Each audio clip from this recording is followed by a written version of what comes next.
Before you seek to control the brain, ask yourself one question. Who is in control right now? If the mind is always racing, caught in distractions, fears, desires, then are you really living, or is the mind living you? You see, your brain is a tool, a powerful one. But like any tool, if you do not master it, it will master you. Too many people believe that their thoughts define them, that their emotions are fixed, that they cannot help but feel what they feel. This is an illusion.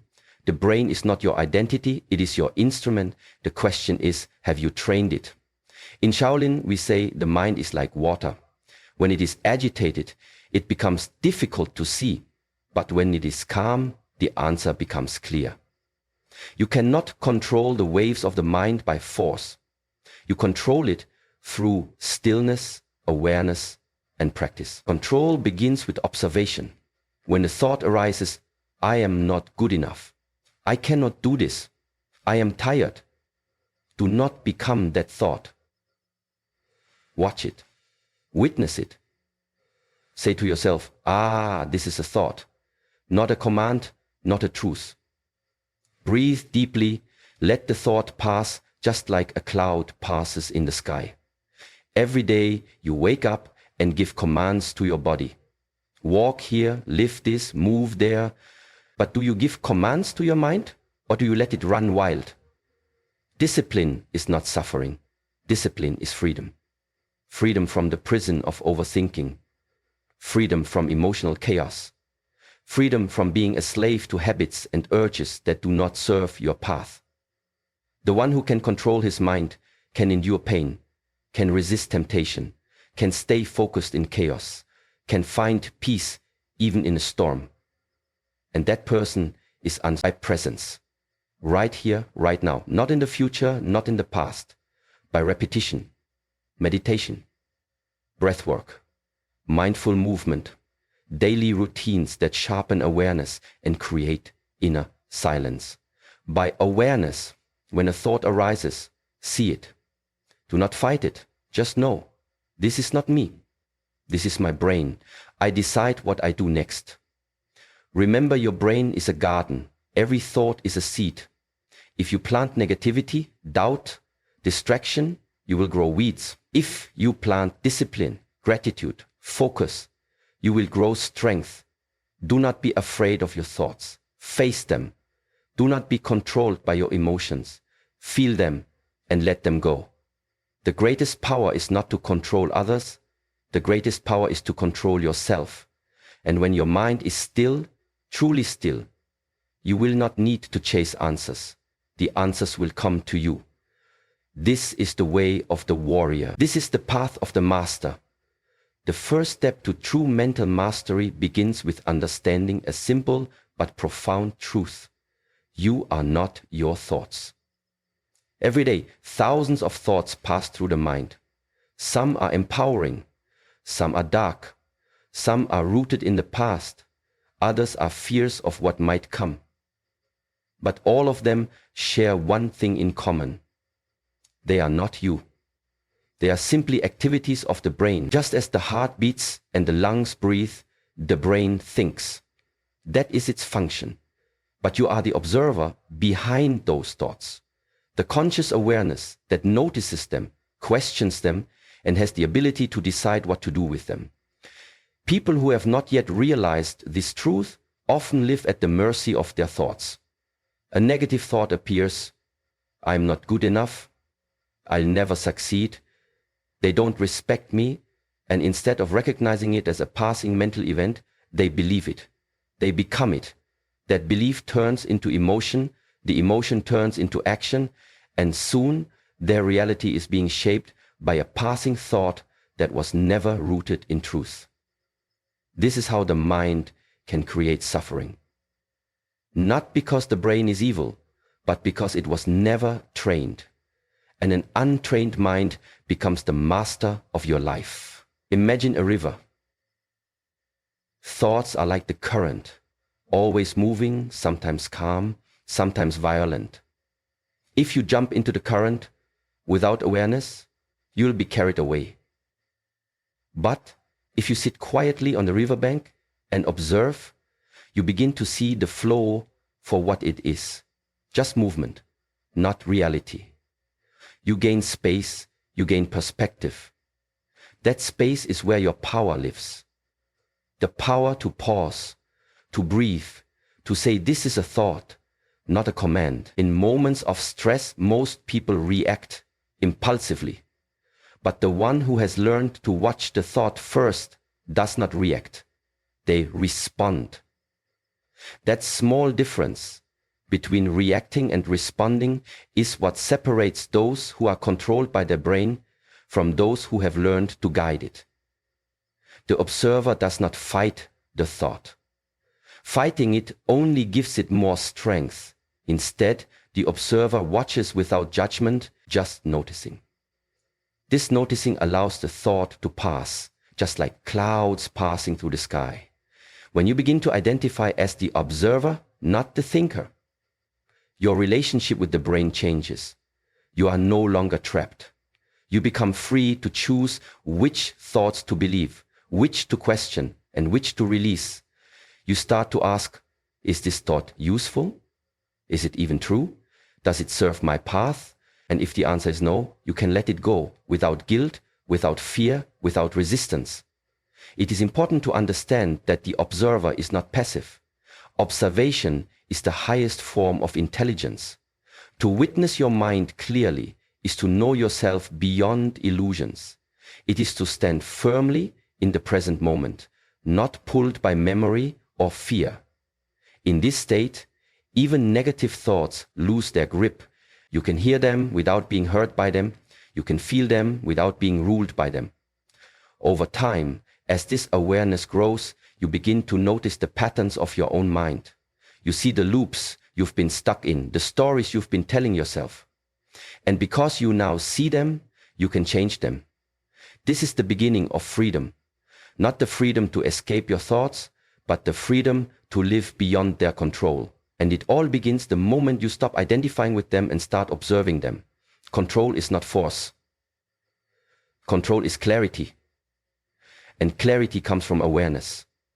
The moment you step back and see your thoughts not as facts, but as passing experiences, you reclaim your inner authority. You become the one who sees, the one who chooses, the one who leads the brain rather than being led by it. The untrained mind is the source of suffering, not because life is inherently painful, but because an undisciplined brain turns everything into confusion, conflict, and chaos. When the mind is not under control, it behaves like a wild animal, reacting impulsively, chasing pleasures, avoiding discomfort, and creating imaginary problems that don't exist. In this state, every small challenge feels like a crisis, every delay feels like failure, and every emotion becomes overwhelming. The problem is not the situation, it's the way the untrained mind interprets the situation. A mind that hasn't been trained will exaggerate what is small and ignore what is essential. It will obsess over things outside of your control while neglecting the power you do have, the power of attention, focus, and calm response. Most people don't realize this until their lives feel heavy. They wonder why they are anxious, why they feel angry, restless, or lost, and they blame their job, their relationships, or the world around them. But the real root is the untrained mind within. When the mind is left on its own without discipline, it begins to chase every thought, fear every change, and resist every challenge. In the Shaolin tradition, training the mind is just as important as training the body. Without a clear mind, even the strongest body cannot win. The body can be forced into stillness, but the mind requires a deeper kind of discipline, one that comes from awareness, repetition, and inner work. The more you allow the mind to drift without direction, the more power it takes away from you. It controls your emotions, your decisions, your reactions. It keeps you trapped in cycles of regret from the past and anxiety about the future. This is the suffering that comes not from what happens, but from how you think about what happens. Pain is inevitable, but suffering is optional. Pain may come from loss, failure, or injury, but suffering is what your mind adds to that pain. A trained mind can feel pain without losing balance. It can experience difficulty without falling into despair. But an untrained mind will multiply the pain by creating fearful stories, imagining worst-case scenarios, and resisting the moment. It makes life heavier than it needs to be. Training the mind doesn't mean suppressing thoughts or emotions. It means developing the strength to sit with them without being consumed. It means teaching the brain to focus on what matters and to release what does not. It means creating space between the impulse and the action, between the thought and the belief, between the emotion and the reaction. This space is where peace lives. This space is where strength is born. A disciplined mind is calm, not cold. It is focused, not rigid. It is aware, not reactive. When the mind is trained, it serves you instead of sabotaging you. You wake up with clarity, you face problems with patience, you speak with intention, you listen with presence. The world around you may be noisy, but the world within you remains quiet and grounded. This kind of control cannot be borrowed, it cannot be faked, it must be built over time through practices that sharpen awareness and develop focus. Meditation, breathing exercises, stillness, all of these are tools to train the mind to stay where you want it to stay. Without these tools, the mind wanders aimlessly, pulled by distraction, fear, and desire. There is no enemy outside that can harm you more than the enemy within, a chaotic, undisciplined mind. But once you take control of that inner world, you find that most of the outer chaos loses its power. When the mind is steady, you become unshakable.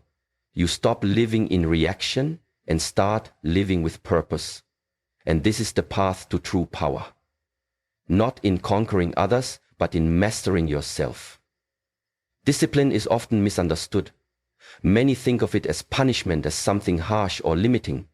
But true discipline is not suffering. Discipline is freedom. It is the ability to act with intention rather than impulse. To choose what serves your highest path rather than what feels easy in the moment. The undisciplined mind seeks comfort now, but suffers later. The disciplined mind may endure discomfort now, but experiences clarity, strength, and peace later. In this way, discipline becomes the doorway to a life of control, inner strength, and deep fulfillment. Without discipline, the brain runs wild.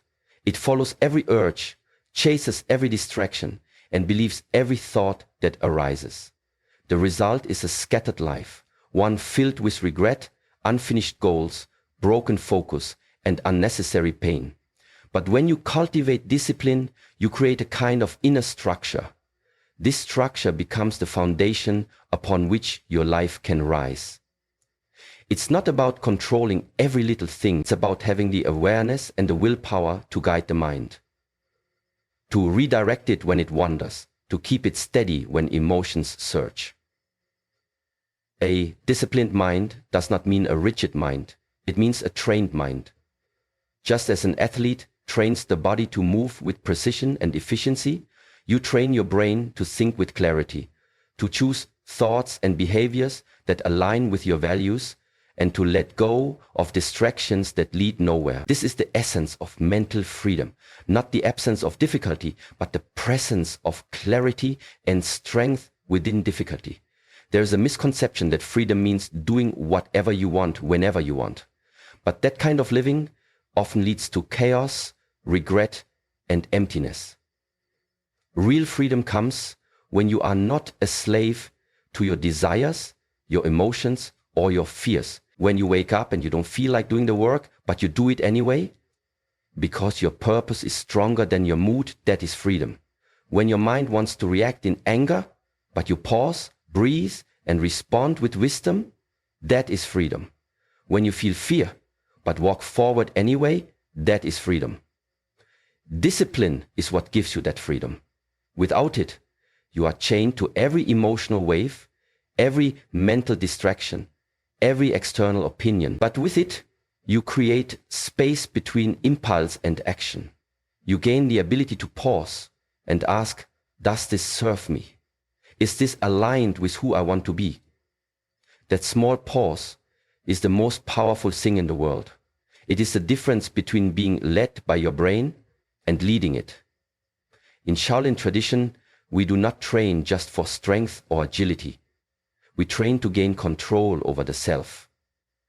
Each repetition, each breath, each movement is not just for the body. It is for the mind to remain still in discomfort, to remain focused when the body wants to give up, to be fully present in every movement. That is mental discipline.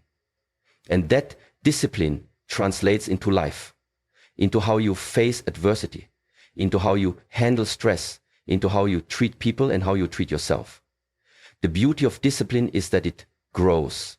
The more you practice it, the stronger it becomes. It is not something you are born with. It is something you build. One decision at a time. One breath at a time. And with every moment that you choose discipline over distraction, over fear, over emotion, you build freedom. You build power. You build a mind that cannot be shaken by circumstances.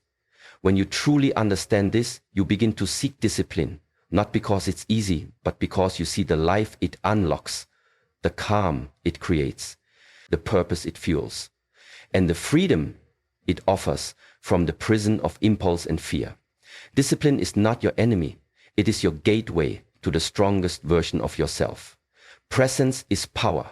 It is the only moment where life actually exists. Not yesterday, which is gone, not tomorrow, which is yet to come, but right now, this breath, this step, this thought, this choice. And yet, most people are rarely here. Their bodies may be present, but their minds are elsewhere.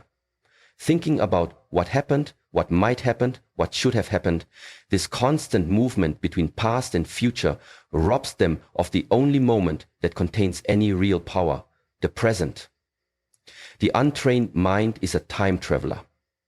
It spends its energy revisiting memories, regretting mistakes, fearing future outcomes, or longing for something different than what is. But power only arises when you bring your attention fully into this moment. When you're present, you can see clearly. You can listen deeply. You can respond consciously. That is when the brain stops controlling you and starts serving you.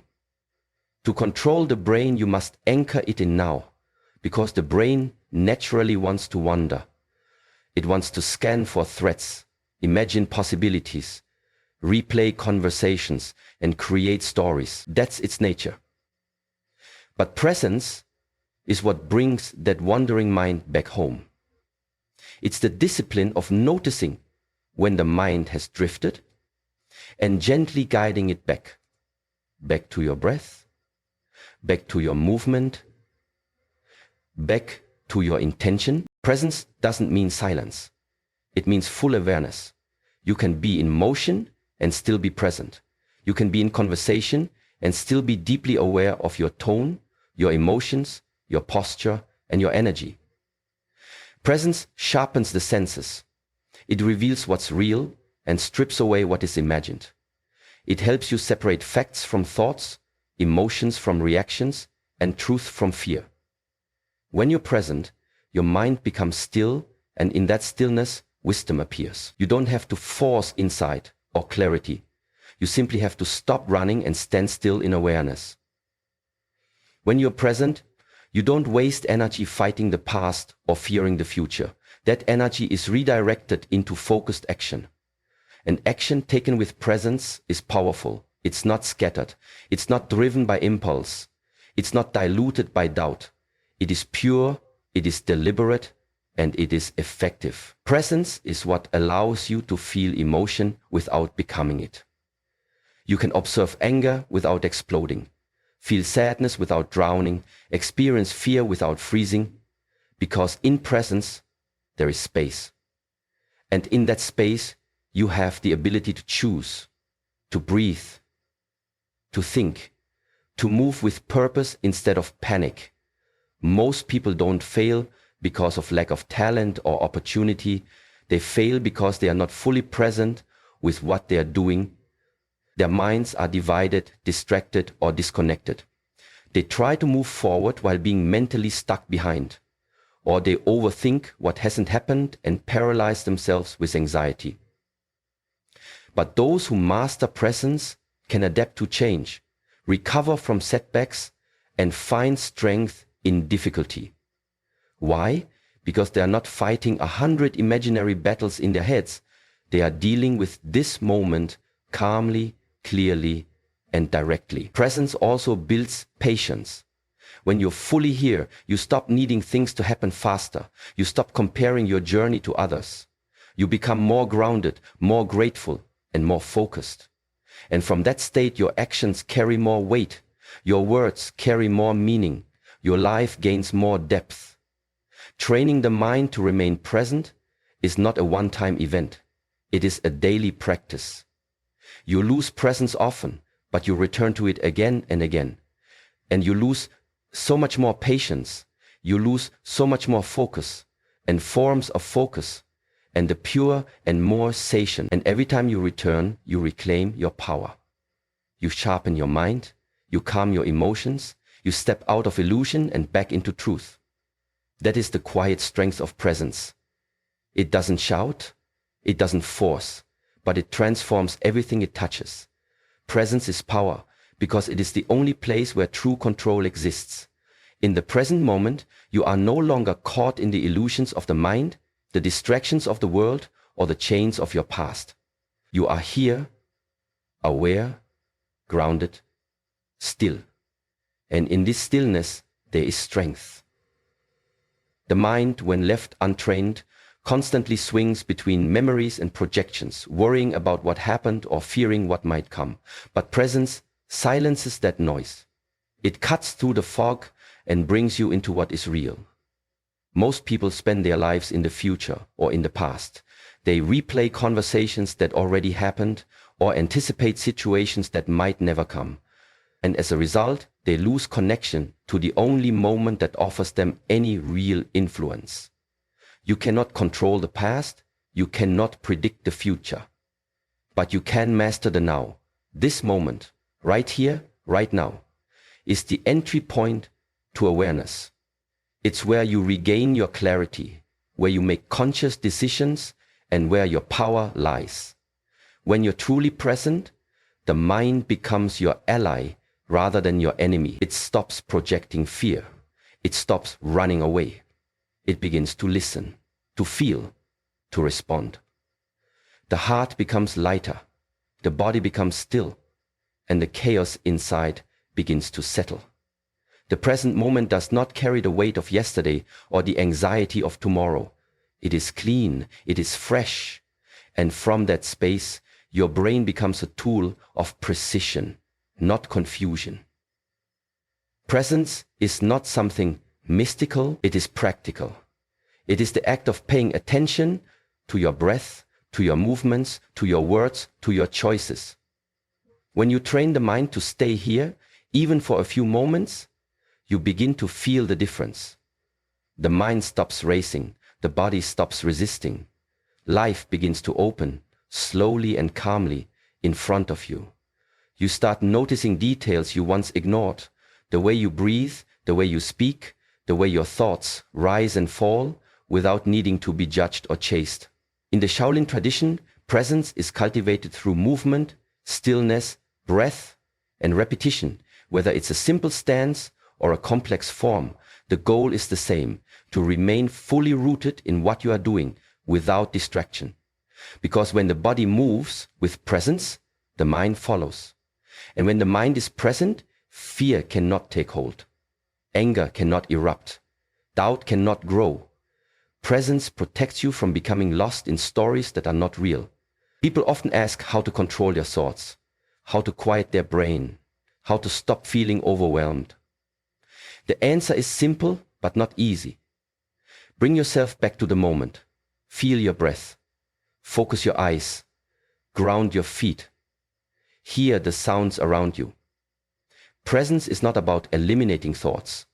It is about not becoming them. It's about creating space between you and the mind so that you can observe rather than react. In that observation, everything changes. Your emotions lose their grip, your fears lose their voice, your stress loses its urgency.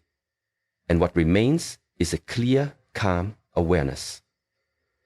That awareness becomes your strength.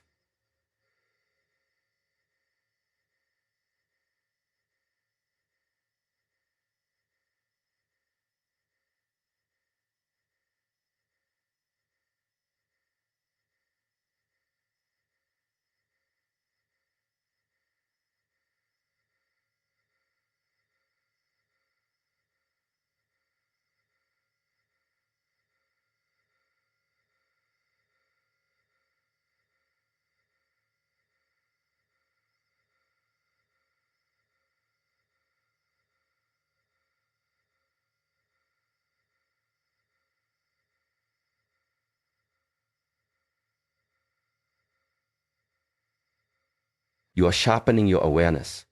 You are strengthening the bridge between your mind and your purpose. And with each repetition, you become more powerful, not because you force the brain to obey, but because you remind it where it truly belongs, right here, right now, fully present. The quality of your focus determines the quality of your life. Wherever your attention goes, energy flows. If your focus is scattered, your life becomes scattered. If your focus is sharp, your actions become powerful, your thinking becomes clear, and your path becomes straight. In today's world, where distraction is constant and endless, protecting your focus has become one of the most essential disciplines for anyone seeking mastery of the mind.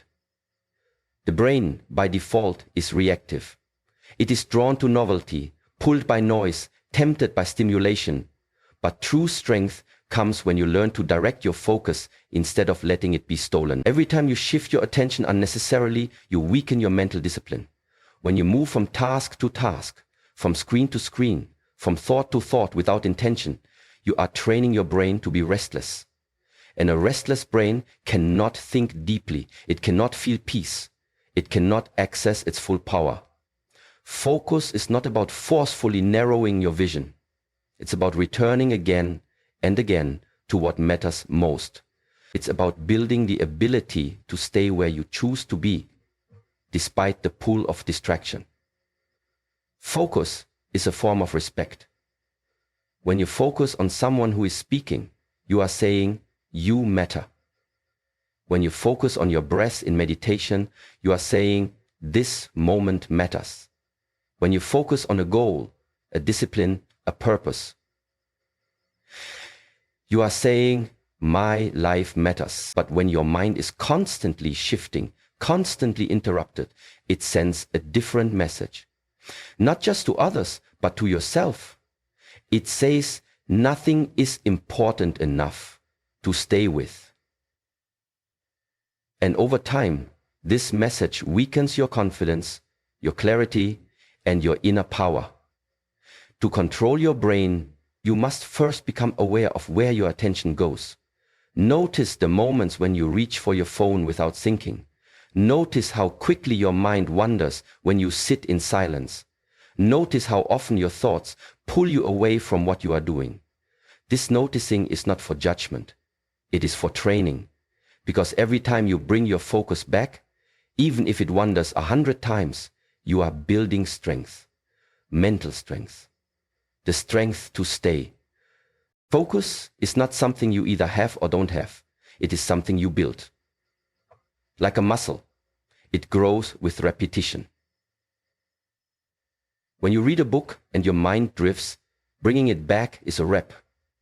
When you meditate and the thoughts come in waves, returning to the breath is a rep. When you are working and distractions call your name, choosing to stay locked in is a rep. These reps add up, and over time, you begin to experience a new level of control. There is a deep peace that comes from being fully absorbed in what you are doing. Whether it's walking, writing, training, or simply breathing, focus creates a quiet strength that nothing outside you can give. You no longer need to chase stimulation to feel alive. You begin to find power in stillness, in simplicity, in sustained attention. That is the mind of a warrior. Not scattered, not anxious, not desperate for escape, but clear, present, and disciplined. In Shaolin training, focus is cultivated through deliberate action. Every movement, every breath, every strike is performed with full awareness. There is no space for the mind to wander. And through this kind of training, a deeper truth is revealed, that focus is not about effort. It's about surrender, surrendering to the moment, trusting in the practice, releasing the need to be everywhere and choosing to be here. That choice, made again and again, becomes who you are. Not someone who is distracted by everything, but someone who can focus on anything. The journey of mastering the mind is not about eliminating all thoughts, nor is it about achieving a perfect state of peace that never breaks. It is about consistency. Small, steady practices done every day shape the mind more than occasional moments of intensity. The brain, like the body, is molded through repetition. It responds to patterns. What you do daily, how you speak to yourself, where you place your attention, these are the bricks that build the foundation of your inner world. People often search for one grand moment of transformation, but the real transformation happens quietly, in the discipline of daily effort. When you begin training your mind, it may feel difficult. It may resist, wander, or grow impatient. That is not a failure. It is the process. The undisciplined mind has been allowed to run freely for years. It will not become still overnight. But the power lies in the return. Every time you bring your focus back, every time you choose awareness over autopilot, every time you sit with yourself instead of running to distraction, you strengthen the roots of mental clarity, consistency, builds trust with yourself. It teaches your mind that you are serious about your path. It shows your brain that you are willing to do what is necessary even when it is not convenient. And through this trust, the mind becomes more stable, more calm, more cooperative. When your mind knows that you will return to the breath, to the moment, to the practice again and again, it stops resisting so strongly. It begins to follow. This is how control is earned, not through force, but through repetition, through presence, through patience. In the Shaolin tradition, repetition is sacred. The same movement is practiced thousands of times, not because it is easy, but because each repetition carries a lesson. In the beginning, it is just a motion. With time, it becomes awareness. With more time, it becomes presence. And eventually, it becomes mastery. The same applies to the mind. The same breath, the same moment of stillness, the same morning practice. At first, it may seem simple. But when done with consistency, it begins to rewire the way you experience life. A few minutes of mindfulness daily are more powerful than 1 hour of practice once a week. A simple pause to breathe before reacting builds more control than any theory or philosophy. The brain changes through repetition. The pathways of stress, fear, and distraction are replaced with new patterns of calm, focus, and awareness. Not through information, but through integration. You cannot think your way into control. You must train your way into it. People want quick results. They want immediate peace. But the nature of the mind is to reflect the patterns you feed it. If you feed it chaos daily and expect silence suddenly, you will be disappointed. If you feed it silence daily, even for a few minutes, it begins to crave that peace. Slowly, the internal noise quiets. The emotional storms pass more quickly. The distractions lose their grip. This is the reward of consistency, not perfection, but progress. There will be days when you don't feel like practicing, days when your mind is louder than usual.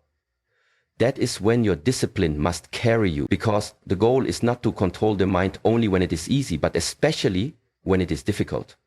The true measure of mastery is not how still your mind is in calm waters, but how steady it remains in the storm. And that steadiness comes only from showing up every single day with patience and presence. Even the strongest minds were once restless. Even the calmest warriors once had doubts. The difference is that they did not stop. They did not allow their emotions to decide the path. They built their strength slowly, with intention, one breath at a time, one decision at a time.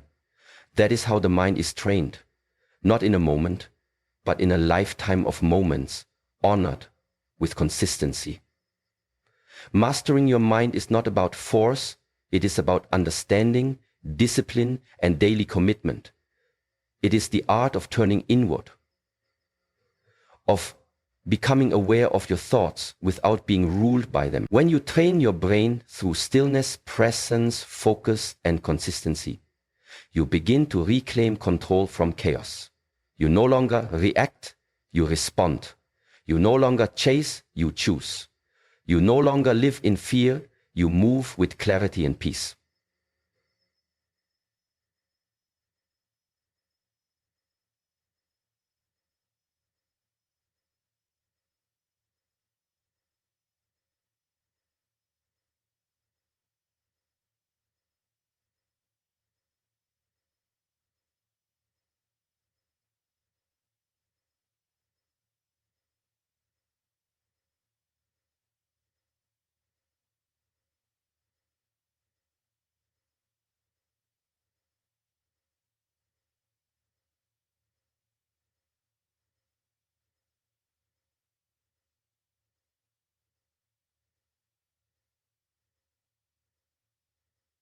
But each time you return to the breath, each time you bring yourself back to this moment, you are planting the seeds of mastery. In time, those seeds grow into deep roots, unshakable, steady, and powerful.